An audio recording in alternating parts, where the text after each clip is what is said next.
Hey shooters, welcome back to the Shooters Resource channel. Today we're going to be looking at my 5 favorite handguns that I've shot and reviewed this year. Now it's really tough to whittle my choices down to 5, and when I share these they're going to be in no particular order. But I just wanted to make a quick video to show you which 5 I enjoyed the most and the ones I would most recommend.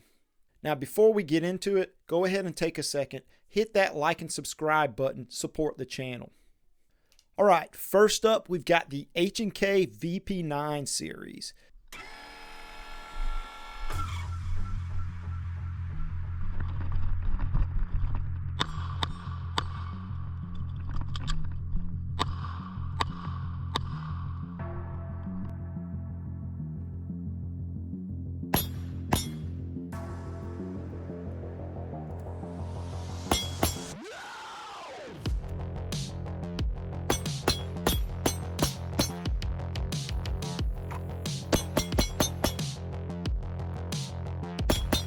This is a great gun all around, and I've reviewed multiple iterations of it on the channel, including the standard VP9. I had a VP9 modified by Primary Machine to be cut for red dot and refinished in multicam black. Now this was before the Optics Ready was readily available on the market. If you remember earlier this year, it was hard to find handguns. But I really appreciate Primary Machine helping the channel out by modifying this gun, and it allowed us to make a couple different videos to show you the performance for the VP9. Now we also reviewed the VP9L as well as the VP9 SK.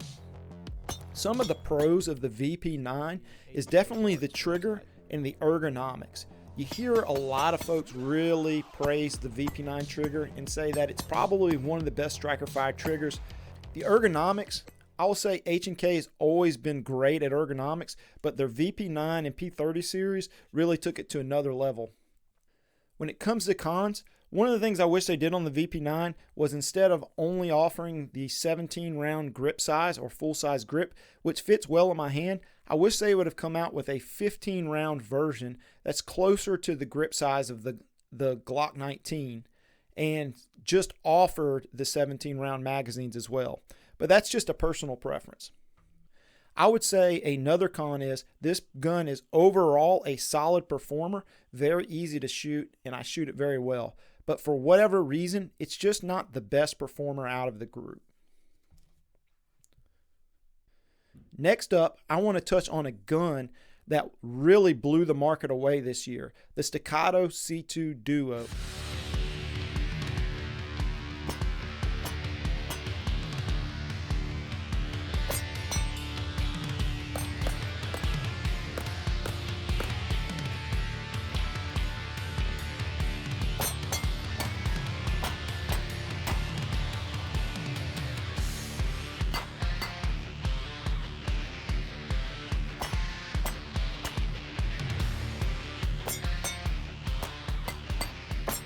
Now this is a solid performer. It's a 2011 pistol, which is a 1911 that is double stacked, chambered in 9mm, and it is an awesome performer. The trigger on this gun is excellent, coming in right around 4 pounds, so it's perfect for carry as well as target shooting. The accuracy on this gun is unrivaled. I was able to hit targets out to 75 yards, no problem. I was able to shoot fast and hit anything that I desired. But there are a few cons when it comes to the Staccato. The first is the price. The Staccato comes in well above $2,000, which is a really expensive price point for a pistol. And especially if you have to leave it in your truck or ever have to worry about anybody stealing this gun, it needs like its own separate insurance policy. It's pretty crazy. Plus, if you consider the rifles or guns with more capabilities that you could buy for the same price point. Another thing that I really didn't care for on the Staccato was the grip width. Although I found the gun extremely easy to shoot fast and accurate, the width of the grip was quite large, and I think that they could have done a better job of making it more compact to hold a 16 round magazine. All in all, the Staccato was one of my favorite guns that I've shot this year. I wish the price point would be a little bit better and that they would slim down the grip. Other than that, it's a nearly perfect pistol.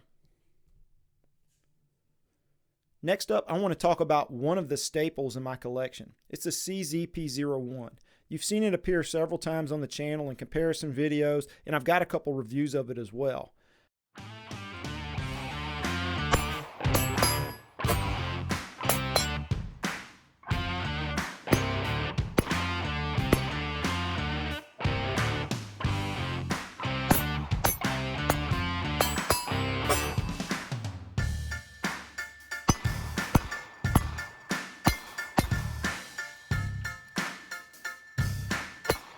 I'm going to say that this is probably one of my most carried guns outside of my Glock 19M, and those two guns are just constantly in rotation.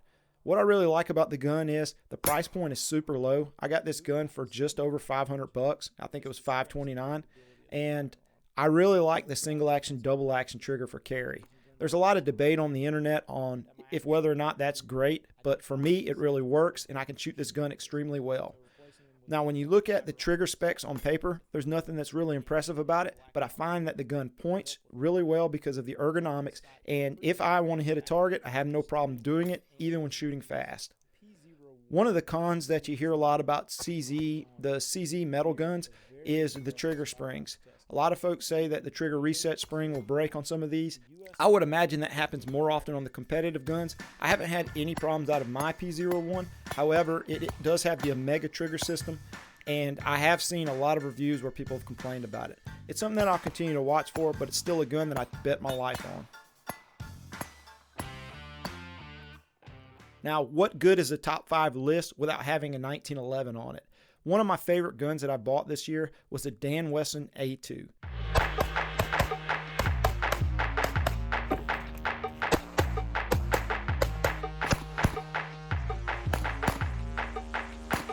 They've discontinued the A2, which is kind of an upgraded traditional 1911, but I'm glad that I was able to get one before the price went way up on them.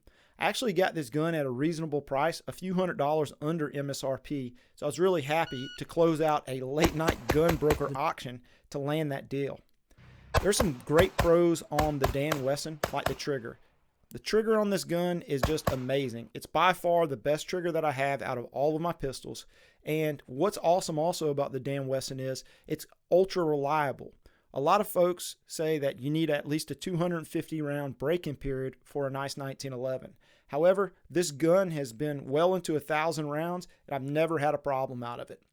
The accuracy on this gun is superb. Anytime that I want to do any type of trick shooting or I need accuracy out of a pistol, the Wesson A2 is my first gun I go to.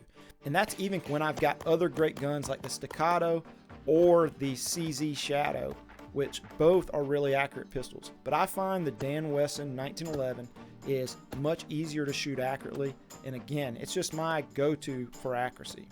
Some of the cons on this gun is the price. The weight of a steel frame 1911 can be considered a con as well. This gun's coming in right at 40 ounces, but it's still an awesome gun, and it really makes the 45 ACP round a lot easier to shoot with that extra weight. All right, last but not least, the Shield Plus was one of the best guns that I bought this year.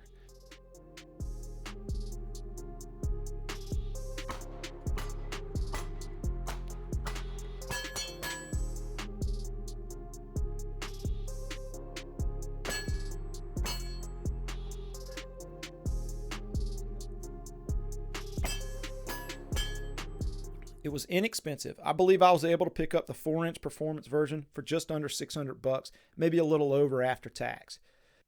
Some of the things I really like about this gun is just performance all around. This gun performs very similar to a lot of the larger guns that I have in my collection, but it comes in at a nice compact size. I did some testing where I compared it to the Glock 19, and while the Glock 19 still beat it out just by a hair, the Shield Plus held its own. And with a 13-round magazine, that's pretty amazing that it comes in at such a small size. The last couple of years, we've been blessed with a lot of micro compact guns that have high capacity, but come in a compact package. I've been lucky enough to have a chance to shoot most of those guns. The Shield Plus is by far my favorite out of the group, and of the micro compacts, this is the one that I choose to carry. Some of the cons on the Shield Plus is, as I mentioned earlier, Although it shoots nearly close to my compact 4-inch 15-round mag guns, like my CZ P01 or Glock 19 or the H&K VP9, it's not a replacement for them. Those guns still outperform the Shield Plus, and mainly that's probably due to the gun's weight, and the girth of the grip actually does play a part in performance. Because the Smith & Wesson Shield Plus is so thin, it doesn't absorb the recoil as well as, let's say, a Glock 19. But, like I said, I still never feel underarmed while I'm carrying the Shield Plus. It's just a solid offering, and it's become a gun that I really love and trust. I hope that you enjoyed this video. All of these pistols are solid choices to add to your collection, and there are several others that I've reviewed that didn't make the list. I hope that you've enjoyed the content we've put out this year and that it's helped you make informed decisions about which firearms to purchase, as well as maybe you've picked up a few drills along the way. If you enjoyed this video, please take a second, hit that like and subscribe button, support the channel, and as always, thank you all and God bless.